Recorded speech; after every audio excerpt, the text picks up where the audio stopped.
Welcome to the How to Add New Blog Posts tutorial. Today, you'll learn how to add new blog posts to your website. To add a new blog post, log into your website's backend. Now that you are viewing your home dashboard, click on the Post menu tab on the left side of the screen. This will open the Posts dashboard.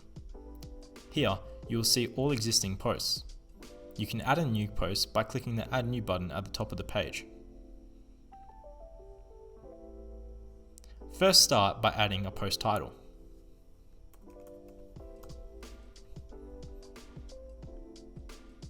Enter in your content and add media if necessary. Set a featured image to display to your viewers. Finally, click on Publish to make your post go live on your website. You've now learned how to add a new blog post to your website.